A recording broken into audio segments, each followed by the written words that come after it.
Vamos a abrir la Biblia en Santiago 5, del 13 al 17. Santiago 5, del 13 al 17. Por favor, téngalo abierto ahí si tiene su Biblia física o si tiene tal vez su software, no sé, su app, pero abramos ahí porque vamos a ir considerando estos pasajes. Hoy vamos a hablar, pues como su nombre lo indica, vamos a hablar sobre la oración, ¿no? Pero lo que me gusta de este pasaje de Santiago 13 al 15, 13 al 17, es que está hablando de la oración de fe. Aquí Santiago está hablando de la oración activa, ¿no? Aquí Santiago está hablando de la oración práctica, de la oración de poder, ¿no? Y ese es el tipo de oración que usted y yo debemos practicar, mi querido hermano. La oración ante los problemas de la vida, la oración que implica que en vez de estarnos quejando, debemos estar hablando con Dios, ¿no? Y Dios escucha, y Dios contesta nuestras oraciones. Yo quiero compartir con usted, sin darle más preámbulo, más vuelta, porque yo sé que usted sabe lo que significa la oración, ¿no? Pero sin más preámbulo, yo quiero entrar en materia y ver tres cosas importantes que implican este pasaje por las que usted y yo tenemos que orar, ¿no? ¿Y qué es lo que hace a la oración eficaz? ¿Y qué son esas tres cosas eficaces por las que usted y yo tenemos que orar? En primer lugar, usted y yo tenemos que aprender que tenemos que orar por los que sufren. Tenemos que orar por los que sufren. Mire lo que dice Santiago 5:3. ¿Está afligido alguno entre ustedes? Que ore. ¿Está alguno de buen ánimo? Que cante alabanza. Y la palabra afligido, que usted puede ver allí, ¿no? Eh, significa o tiene que ver con una persona que está sufriendo en circunstancias difíciles, ¿no? Muchas veces nosotros tenemos que sufrir dificultades que no son producto del pecado, no son resultado de que hemos hecho algo malo o tienen que ver con como consecuencia el castigo de Dios, ¿no? Es probable que usted está pasando por una aflicción o es probable que usted está pasando por un problema, una decepción, una amargura, una tristeza y usted no sabe qué hacer, ¿no? Tal vez usted llora, usted se queja, se enoja, se llena tal vez de rencor, pero ¿qué nos dice este texto cuando usted y yo estamos pasando por estas circunstancias? ¿Qué debemos hacer cuando estamos pasando por estas circunstancias? Nos dice que debemos orar, ¿no? Que debemos pedirle al Señor sabiduría, la sabiduría que necesitamos para entender la situación y usarla para su gloria, ¿no? Esa es la respuesta, ¿no? Es lo que el Señor nos manda hacer, ¿no? Porque la oración eficaz, mis queridos hermanos, puede quitar la aflicción. La oración eficaz puede darnos la gracia que necesitamos para soportar en medio de las pruebas, ¿no? La oración no siempre, el Señor cuando nosotros oramos, no siempre nos va a contestar como nosotros queremos, pero sí nos puede dar la fuerza, nos puede dar la gracia para poder soportar esa prueba, ese tiempo difícil que estamos pasando, ¿no? Y Dios puede transformar los problemas en triunfo, ¿no? Dice el texto, ahí mismo en Santiago, dice que Él da mayor gracia, ¿no? ¿Qué significa esto? Que Él nos da esa fortaleza, que Él nos da ese elemento que tal vez nosotros, con el cual no contamos para poder soportar, ¿no? Yo no sé si usted recuerda cuando el Señor estaba en Getsemaní y él estaba diciendo, Señor o Padre, si es posible, esta copa que por la que tengo que pasar, por favor, quítala de mí. Pero aún siendo el hijo, el único hijo del Padre, no le fue quitada esa copa, ¿no? El Padre, en lugar de eso, dice la palabra que le dio la fortaleza que necesitaba para ir a la cruz, para morir por nuestros pecados, ¿no? Y es exactamente lo que pasa con nosotros. Hay momentos en que nosotros vamos a orar y el Señor nos va a quitar esa aflicción. El Señor nos va a quitar esa enfermedad. El Señor nos va a ayudar a salir adelante rápido de ese dolor, nos va a quitar rápido esa aflicción. Pero hay momentos que no. Hay tiempos en los que no, ¿no? Hay tiempos en los que tenemos que pasar por esa aflicción, por esa prueba, porque el Señor nos está enseñando algo a través de esa situación difícil que estamos pasando. Y en esos momentos, el Señor te da mayor gracia. El Señor, así como lo hizo con el Padre, así como lo hizo con el Señor Jesucristo, te da esa fortaleza, ¿no? Te da la fortaleza que necesitas para pasar ese tiempo difícil. Es importante entender esto, mis hermanos, que no todos pasan por los mismos problemas al mismo tiempo. Mire lo que dice el versículo 13. Dice, ¿está alguno alegre? ¿Qué debe hacer si alguno está alegre? Dice, cante alabanza, ¿no? Y Dios pone un balance en nuestras vidas. Eso es lo hermoso de la gracia de Dios, ¿no? Hay momentos en nuestra vida que vamos a estar alegres. Hay momentos en nuestra vida que vamos a estar tristes, que vamos a estar pasando por alguna aflicción, o tal vez por un tiempo de alegría, por un logro, por algo que nos ha pasado, y estamos alegres, ¿no? Y usted y yo debemos aprender a cantar cuando estamos sufriendo, pero también debemos aprender a cantar cuando estamos alegres. Yo ayer justamente compartía una reflexión sobre la importancia de cantarle al Señor, de cantar alabanza, ¿no? Usted y yo tenemos que aprender que cualquiera de nosotros podemos cantarle al Señor en cualquier momento. Y daba las razones por las cuales debemos cantar, porque esto nos trae a cada uno de nosotros liberación, nos trae paz, transforma esa realidad triste en fe, ¿no? Por eso es importante que usted y yo cantemos al Señor, que cantemos alabanza, ¿no? Porque cualquiera puede cantar después de los problemas, cualquiera puede cantar cuando solo está feliz, ¿no? Yo no sé si usted recuerda en Hechos 16, cuando Pablo y Silas se encontraban sufriendo en la cárcel de Filipo. ¿Qué era lo que estaba haciendo Pablo y Silas a la medianoche? Dice el texto que a ellos los apresaron y que los desnudaron y los golpearon. Le dieron con látigo en la espalda, los azotaron. Después de eso, dice que les pusieron cepos, grillos en las manos y los metieron en la cárcel más profunda. La cárcel más profunda le llamaban la mazmorra, que era un lugar inhóspito, oscuro, horrible. ¿Y qué estaban haciendo Pablo? Mire lo que dice Hechos 16, 25. Dice, pero a medianoche, orando Pablo y Silas, cantaban himnos a Dios y los presos los oían, ¿no? Qué hermoso es que usted y yo podamos tener esta actitud en nuestra vida, ¿no? Que cuando estamos pasando por tiempos difíciles, en medio de nuestra devoción, de nuestro clamor a Dios, de que estamos orando, también cantemos, aún en medio de nuestra aflicción, aún en medio de nuestra cárcel, que le cantemos al Señor. ¿No? Yo no sé cuál es su adoración favorita, yo tengo varias y a lo largo de mi vida he tenido varias canciones que me han acompañado y que me han ayudado y que han levantado mi corazón en medio de tiempos difíciles, ¿no? Pero cantarle a Dios, mi querido, mi querida hermana, debe ser una expresión, ¿no? Que debe nacer de lo interior de nuestro corazón, ¿no? Debemos cantar con el entendimiento, dice la palabra, ¿no? Decir lo que significa para nosotros el Señor, cuánto lo amamos, no importa lo que venga, mis hermanos, ¿no? Que Él sepa que estamos rendidos, como decíamos hace un rato, a ti me rindo, Señor, ¿no? Que estamos rendidos delante de Él y esto debe salir de nuestro corazón.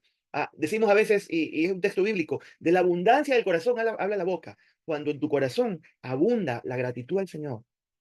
Recién vengo de una célula, la célula de Dorita y Juan Manuel, y ahí llegó un nuevo creyente que el domingo recibió a Cristo y no paraba de hablar diciendo cómo se sentía, lo que Dios había hecho en su vida, lo que estaba pasando en su casa. Yo creo que eso debe ser algo espontáneo en el corazón de un ser de los hijos de Dios, ¿no? Y esto debe ser motivo de alabanza, de oración, de oración. Debe salir del corazón y debe ser motivada por el Espíritu Santo, ¿no? Basado en la palabra de Dios. Entonces, si estamos alegres, si estamos tristes, hagamos oración, cantemos alabanzas, porque eso nos trae liberación, nos trae gracia, nos trae el poder de Dios a nuestras vidas y podemos ver la paz de Dios que sobrepasa todo entendimiento. ¿Qué es otra oración eficaz, hermanos queridos? Usted y yo tenemos que orar por los enfermos. Aquí veo en el chat varias peticiones de oración. Otras personas también me han dicho que oremos. Hay varias cosas por las que tenemos que orar esta noche. Tenemos que orar por los enfermos. Santiago 5, 14 y 16 dice, ¿está enfermo alguno de ustedes? Hagan llamar a los ancianos de la iglesia para que oren por él y lo unjan con aceite en el nombre del Señor. Dice, la oración de fe sanará al enfermo y si hubiere cometido pecados, le serán perdonados, ¿no? Por eso confiesen unos a otros sus pecados, oren unos por otros para que sean sanados. Miren lo que dice, la oración del justo es poderosa y eficaz, ¿no? Yo no creo que Santiago aquí esté dando, el escritor de esta carta, yo no creo que esté dando una fórmula mágica o regla general para la sanidad de los enfermos, ¿no? A veces la gente dice, no, tiene que ser así y tú vas a ver cómo se sana. La voluntad de Dios es la que define al final cuándo y cómo el Señor va a sanar a un enfermo. Pero nosotros tenemos que orar por fe por todos. Y el Señor es quien levanta a ese enfermo, ¿no? Por ejemplo, en varias ocasiones yo he orado, ¿no? Por enfermos, ¿no? He puesto mis manos, he orado he ungido con aceite, ¿no? En algunas veces he recibido el testimonio, pastor, el Señor me sanó. Pero en otras ocasiones Él no lo ha hecho, porque el Señor sabe cómo hace las cosas, ¿no? Pero el texto dice aquí, ¿está alguno enfermo entre ustedes? Haga llamar a los ancianos de la iglesia, ¿no? Esto implica que la iglesia debe tener un cuerpo de líderes y nosotros lo tenemos, ¿no? Pastores, servidores, líderes, diáconos, ancianos, personas de buen testimonio, personas maduras, de sabiduría, y debe ser gente llena del Espíritu Santo, ¿no? Entre las diversas funciones que deben ejercer los ancianos o los líderes está la de ministrar, de orar, ¿no? De aconsejar, en este caso puntualmente de orar, ya sea en lo espiritual o físicamente. Yo quiero compartir con usted algunas lecciones aquí que tienen que ver con esto. En primer lugar, cuando alguien está enfermo, mis hermanos, puede ser por la desobediencia a Dios, puede resultar en una enfermedad, ¿no? Esta fue la experiencia de David cuando intentó encubrir su pecado. ¿Qué dice el Salmo 32? No lo vamos a leer ahorita, pero léalo más tarde. Dice, mientras callé, envejecieron mis huesos, me enfermé, ¿no? Muchas veces la desobediencia puede resultar en una enfermedad. El ser rebelde, el no rendirnos delante de Dios, estar ahí siempre peleando con Dios, y en su infinita misericordia y soberanía, el Señor permite que pases por aflicción para que te rindas delante de Él, para que lo busques a Él. Otra cosa es que el pecado afecta a toda la iglesia, ¿no? No podemos pecar, hermanos, sin que afecte a otros, porque somos un cuerpo, ¿no? Esta persona enferma del Salmo 32 tuvo que confesar su pecado a la iglesia porque había pecado contra ella, ¿no? Y así vemos en varios aspectos, en varios puntos de la historia en la Biblia, gente que pecó, ¿no? Y afectó, ¿no? El pecado de esa persona afectó a la congregación, incluida la enfermedad por la que puede estar pasando, ¿no? Por otro lado, hay sanidad física y espiritual cuando el pecado ha sido confesado y perdonado. ¿Qué dice Proverbios 28:13? Mire, para que lo tengamos como referencia y tal vez examinemos nuestra vida o la vida de nuestros familiares o algún discípulo, ¿no? El que encubre su pecado no prosperará, dice la palabra, pero el que los confiesa y se aparta, ¿qué dice? Alcanzará misericordia, ¿no? Entonces, esto es importante para la sanidad, es importante que oremos, pero también que nosotros confesemos si hay algún pecado encubierto, hay algún pecado repetido, hay algo que está afectando a la iglesia, ¿no? El versículo 16 de Santiago dice, confiésense unos a otros sus pecados. Entonces, esto es importante, mis hermanos. Primera de Juan 1:9 dice, si confesamos nuestros pecados, Él es fiel y justo para perdonar nuestros pecados y limpiarnos de toda maldad, ¿no? Mire, nosotros tenemos que aprender esto, queremos ser libres, queremos que Dios rompa las cadenas de nuestras vidas, tenemos que confesar nuestros pecados en oración y pedirle al Señor y también orar por los enfermos de la iglesia. Número 3 y último, usted y yo tenemos que orar por nuestro país. Tenemos que orar por nuestro país. Mire lo que dice Santiago 5:17 y 18. Elías era un hombre con debilidades como las nuestras. Con fervor oró que no lloviera y no llovió sobre la tierra durante 3 años y medio. Volvió a orar y el cielo dio su lluvia y la lluvia produjo sus frutos. ¿Qué es lo que está haciendo aquí el escritor de esta carta, en este caso Santiago? Santiago está citando a un personaje del Antiguo Testamento, a Elías, ¿no? Lo está poniendo como ejemplo de un hombre justo, ¿no? Cuyas oraciones desencadenaban poder. Era un hombre a quien Dios lo había dotado de poder, de unción, ¿no? Y la historia de este incidente, si usted lo quiere revisar más tarde, está en Primera de Reyes 17 y 18, ¿no? ¿Qué era lo que yo creo que ya en algún momento he contado esta historia, ¿no? El rey perverso Acab en este caso, junto con su esposa Jezabel, eran los reyes más perversos que pudo tener Israel. Y este matrimonio había descarriado a Israel, ¿no? Del Señor, llevándolo en su gran mayoría a adorar a Baal, ¿no? Y Dios castigó a toda la nación, ¿no? Por esta situación, ¿no? ¿Cómo lo castigó? Por la idolatría, que no lloviera por 3 años y medio, ¿no? Los cielos parecían de bronce y la tierra no producía los frutos necesarios para la vida. Imagínense, una sequía de 3 años y medio. Entonces, después de estos 3 años y medio, Elías durante este tiempo estuvo exiliado, estuvo escondido, porque lo andaban buscando para matarlo, pero después de 3 años y medio, él vuelve al escenario, ¿no? Y Elías desafía a los sacerdotes de Baal, ¿a qué? En el monte Carmelo los desafía, ¿para qué? Para demostrar quién era Dios, si Baal o Jehová Dios, ¿no? Y como usted sabe la historia, léalo ahí en Primera de Reyes, todo el día los sacerdotes gritaban a su Dios, pero no hubo respuesta, ¿no? Y llegó el tiempo del sacrificio en la tarde, Elías reparó el altar porque parte de que toda la nación habían olvidado a Jehová, esos altares o el altar estaba derribado, ¿no? ¿Qué hace Elías? Otra vez repara o restaura el altar, preparó el sacrificio, oró solo una vez y fuego descendió del cielo y consumió el sacrificio. Elías probó que Jehová es el único Dios de Israel. Pero todavía faltaba todavía la nación necesitaba lluvia, ¿no? Entonces, ¿qué pasó? Subió al Monte Carmelo y se arrodilló y este profeta empezó a orar 7 veces estaba ahí, clama y clama y clama, a ver si había alguna evidencia de lluvia. Y a la séptima vez lo manda al sirviente y el sirviente le dice, veo una nube del porte como de una mano, ¿no?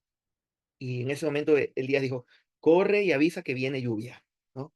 Vino una gran lluvia y la nación se salvó de la sequía que estaba pasando.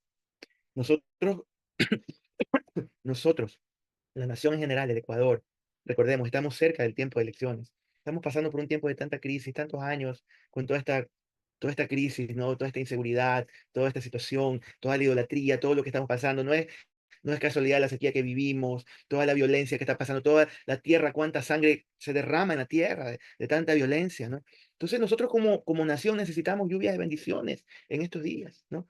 Y podríamos decir, ah, pero es que Elías era un profeta, un hombre especial de Dios, y por eso Dios contestó su oración de una manera maravillosa. Le tengo noticias, hermano. Dice el texto en 5:17 en Santiago, Elías era un hombre como nosotros, con pasiones similares a las nuestras. Elías no era perfecto.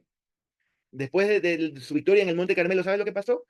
Este hombre tuvo temor, se desanimó, huyó, quiso morirse, quería morirse y estaba asustado, estaba intimidado, ¿no? Pero Elías era un hombre justo como usted y como yo, justificados por la sangre de Cristo, ¿no? Él era obediente al Señor y confiaba en Él, ¿no? Y hermanos queridos, Dios contesta las oraciones de todos sus hijos, no únicamente para los que consideramos más espirituales. Dios contesta tus oraciones, ¿no? Y Elías no solo creyó al orar, sino que también fue persistente y oró fervientemente. Esto es importante en nuestras vidas. No orar un ratito y ahí nos olvidamos, es tener perseverancia en la oración, tener perseverancia y orar, ¿no? Y Elías oró, oró y vino lluvia, ¿no? Vino lluvia. Usted y yo tenemos que ser persistentes, ¿no? Porque el poder de oración, amados, el poder de oración es el poder más grande del mundo. No hay otro mejor poder en nuestra vida, ¿no?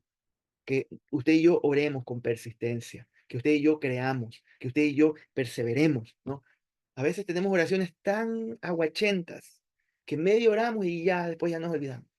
Tenemos que persistir y persistir y persistir, así como lo hizo Elías. Entonces, no olvide, 3 cosas por las que usted y yo tenemos que siempre estar orando. Orar por los que sufren y orar por nuestros sufrimientos, ¿no? Número 2, orar por los enfermos, ¿no? Y número 3, orar por nuestra nación como lo hizo Elías, para que venga lluvia de bendición.